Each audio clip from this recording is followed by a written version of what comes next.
Hello, and welcome to, again, my silly little opinion. Probably be surprised at some of the stuff chosen here, but picks for my favorite anime of the decade. And I'm going with each year from 2010 to 2019, choosing which one of those I would choose as my favorite of each year. And surprisingly, again, as I've been saying in past few videos and how people have that syndrome, a lot of people seem to think anime only existed these last couple years, but way many years.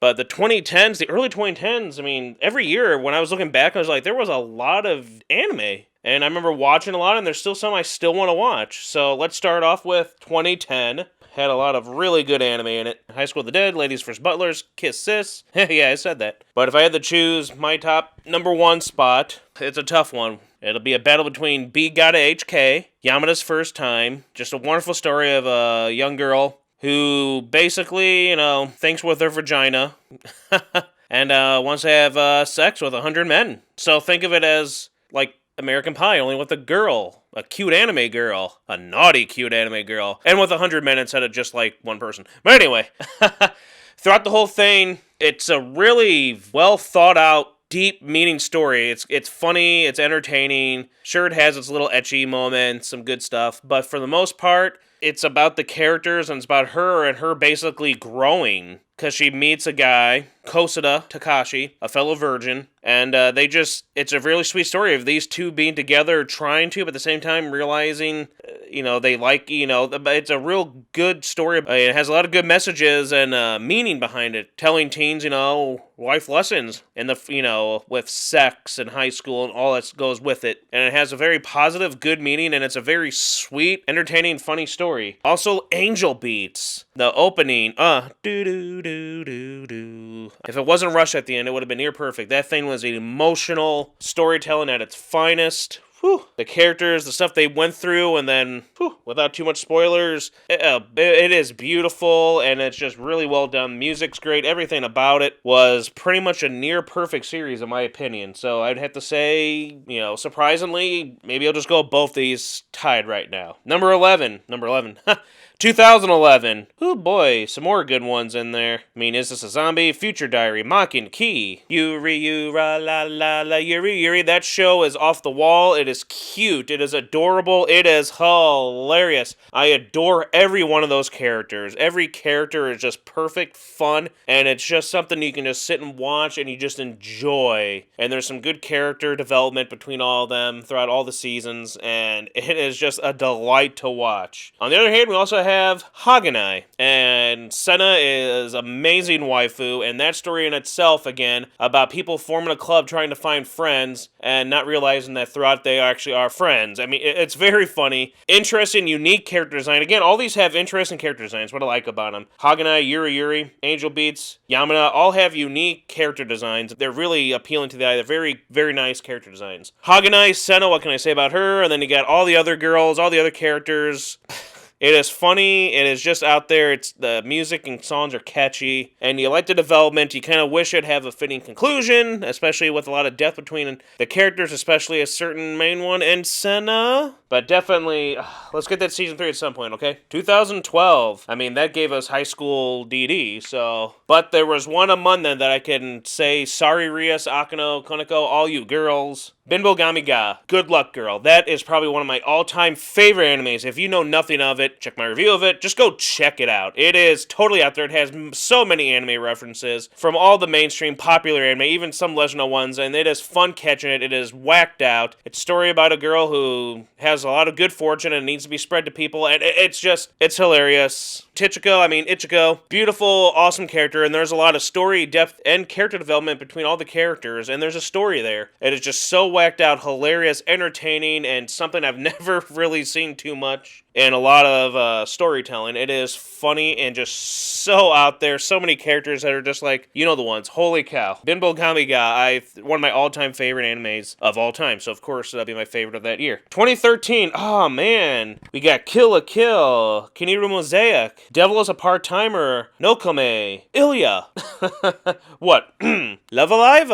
I mean, I love the Love Alive girls. It's a very sweet telling story, catchy songs. They all have great voices. All the girls are amazing girls in the Zombie, my favorite. And then how can you not love Nico Neem? Great character design again, great songs, great story with hardship. And yeah, that one, but then maybe also tied slight edge with another one that was so unique, one of my all-time favorite animes, Dog and Scissors. It's a story about a guy who gets reincarnated as a Dashin and stays with a woman with really nice A-cup boobies. He makes fun of them, but she's got great breasts. And, she's a writer, and she has scissors, and it has some mystery, it has some backstory, and it has some out there quirky stuff. A lot of these are quirky. I absolutely love that one to death. It is a pure treat to watch. 2014 is The Order of Rabbit. I mean, again, come on, you gotta love the cute girls doing cute things, the slice of life moe stuff. Oh, it's so adorable. Those girls are so cute. But then we have another one of my favorites, mangaka-san to assistant-san to the animation. The comic artist and his assistants. It's a short anime series, only about 14 minutes in length, but it has a bunch of little jokes throughout there. All the characters are great. It's an interesting story about a guy, Aito Yuki, and his assistant. He is perverted. He loves Pantsu, and he's a comic artist, and he has his assistants. All these other girl characters come in. I mean, you have Sahoto, Senna, Mihari, Rina, Ashisu, Matome. I mean, so many great characters. It is funny. It is out there. It is hilarious, and there's actually a lot of heart and wholesomeness to it between the characters and why they stick with this guy and how much they care for him and how much he cares for them, and it's actually, in the end, very sweet. And then we have another one that's very similar, Gekkan Shoujo Nazaki-kun, Monthly Girls Nazaki-kun. I want more of this story. Give us more. I mean, this show was pretty brilliant. It was, again, the characters, the storytelling, the way it was told, the character design, again, amazing. Chio, she is adorable. She is beautiful. She has a head on her shoulders, even though she gets kind of gaga googie when it comes to you know who.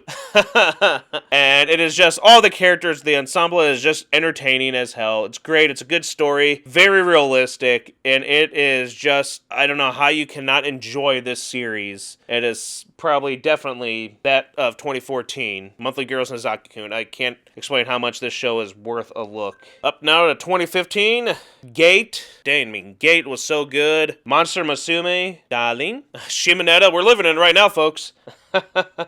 But definitely School Live. I love that series so much. It is zombies done right. I even did a review on that where I called it Zombies Done Right. I mean, I'm not a big fan of Zombies Was Done Right because it's got cute anime girls kicking zombie butt, and it's so psychological, so like gut-wrenching, so it's an emotional roller coaster from start to finish. The moment you see what happens with a lot of our main girls, when you see, especially when Yuki gets to some realizations, and then Megumi Sakura, Megane, oh my gosh, you feel for her, Teromaru, every one of these girls, it is amazing. It's a bunch of girls and they're zombies, they're stuck in school and they have to live out inside the school while the zombies are out there and barricade themselves, and there's so much trauma and so much, and I'm reading, and the manga's story keeps continuing and it's still beautiful. It's very, the end of the series, you'll be crying. It is such a sad ending, and it's just a beautiful, beautiful anime series, one of the best. Ooh, 2016, hey, we're getting close there, huh? I mean, geesh, we got Dagashikashi, Konosuba. I would also like to thank the Fairy Tail OVAs. We got a lot of the nice and fan service nudity type stuff there. We got the Urza stuff with the Christmas. I mean, come on, gotta at least give that as an honorable mention there. But we have one of my favorites again. It's tough. The Myriad Colors Phantom World. I am a sucker for Kyoto animation. The animation is like fluid and beautiful. The character designs as usual are beautiful, unique, and just attractive. The colors, everything. Interesting story. I love all the characters. A lot of good waifus.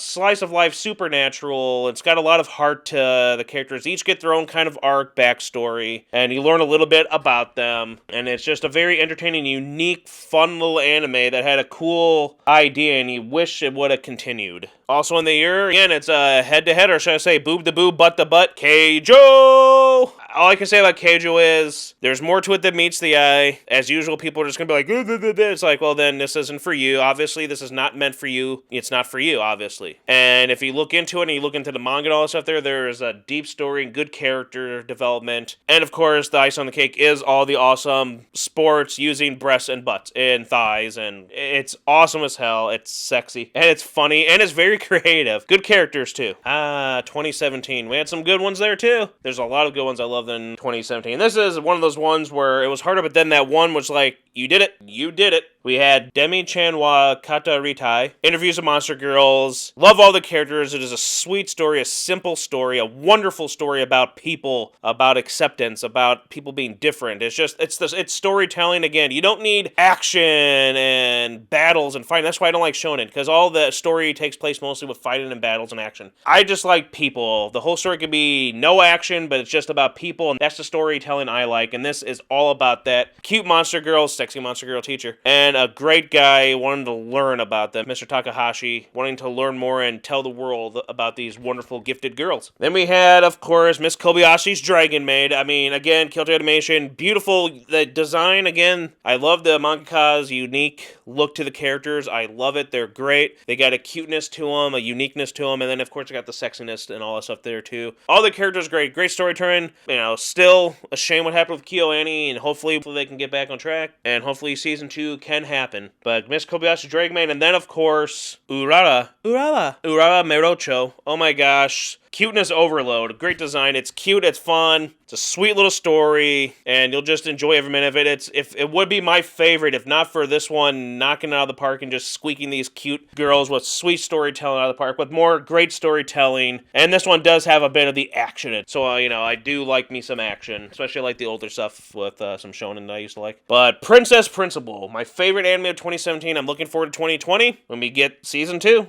Thankfully, this got another season. This thing is, the character design, the art design, the animation is great. The music, the background music, the storytelling, the arcs, the characters, the development, the coolness, creativeness of the story, the twists and turns throughout the whole thing, action, mystery, historical. Whew. I love this show to death. It was the best anime of 2017, hands down. All the characters, Anjay, Dorothy, Charlotte, Chise, Beatrice. So many great characters. Truly a unique, one-of-a-kind, I'm glad it existed, anime. And it is definitely worth your time. It is amazing. My review does a lot better of it, or whatever I did of it, but damn.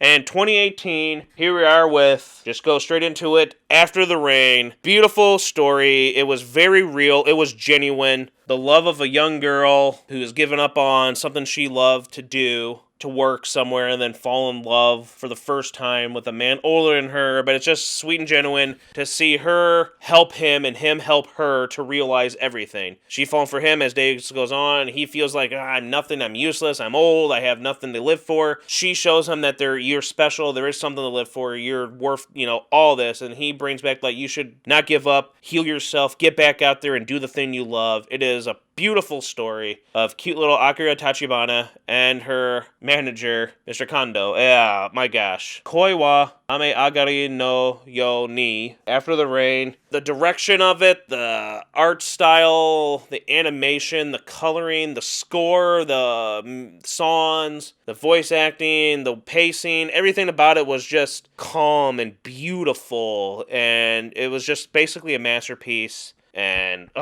one of the most beautiful anime I've ever seen. And yeah, that's it. So we'll go to 2019, and we'll save that for when I do my favorite anime list of each season of 2019, what I thought of the year in general, and choose my favorite for 2019. So hope you liked it. Hope there's some there. What were your favorites? And I just hope you know that there's more anime out there than the mainstream shonen stuff. If you like it, good for you, but there's some anime of every genre. And there's stuff out there that you might just enjoy if you just give it a shot, which I've done with most anime that I actually enjoy and like, because I'm like, I'm going to give these a shot. Wow, I'm glad I did. So yes, in conclusion, this was a great decade of anime. Another great, bunch of years of anime. 2019, the 2010s had great anime in my opinion. And there's more to anime than just Demon Slayer and 2019 and My Hero Academia. Keep it happening. Ding, ding, ding, ding, ding, ding, ding, ding, ding, ding, ding, ding, ding, ding, ding, ding, ding, ding. Ding ding ding ding ding ding ding ding ding ding ding ding ding ding ding ding ding ding. J. Ding ding ding ding ding ding ding ding ding ding ding ding J.